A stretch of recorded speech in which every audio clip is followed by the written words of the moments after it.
Every night before going to bed, a girl receives chilling voicemails from her dead boyfriend, who is warning her to leave the house or else he will come for her. It was 7 years ago when Emma lost her boyfriend Theo in a car accident.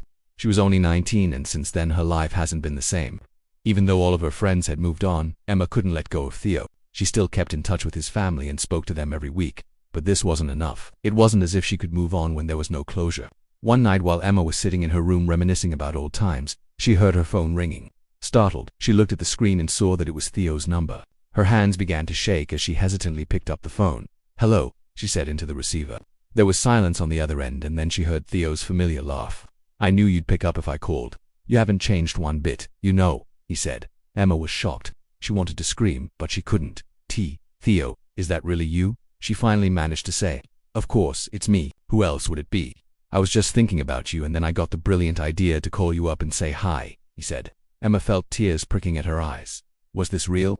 After all this time, she was finally getting a call from Theo, but something didn't sound right. His voice sounded distant, like it was coming from a very faraway place. And then she heard a faint noise in the background that sounded like screams and whispers.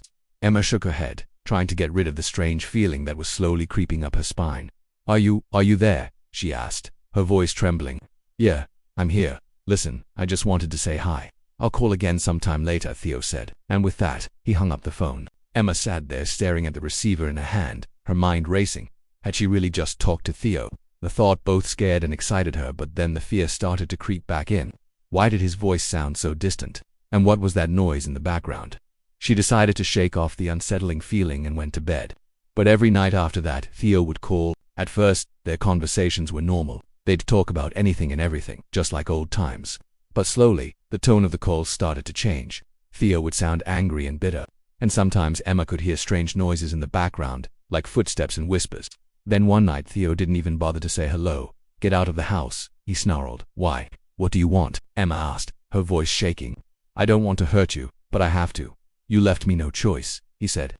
"I don't understand. Are you threatening me?" she asked, her heart pounding in her chest. "You better leave tonight. If you don't, I'll come for you," he said. And with that, he hung up. Emma was terrified. She didn't know what to do. Should she leave the house? But why? Who was threatening her? Was it really Theo? She couldn't understand, but one thing she knew was that she couldn't stay in that house.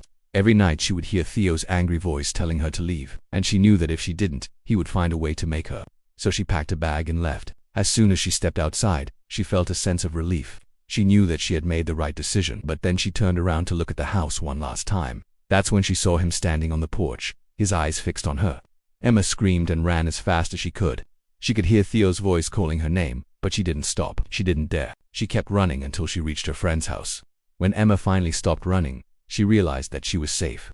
But the ordeal had taken a toll on her, and she knew that she would never forget it. Every night, she would lie in her bed listening to the wind outside, wondering if Theo was out there looking for her. And sometimes, just sometimes, she could swear she could hear his voice whispering her name. And that's the end of the story. If you like this story, please subscribe for more. Thank you for listening and see you next time.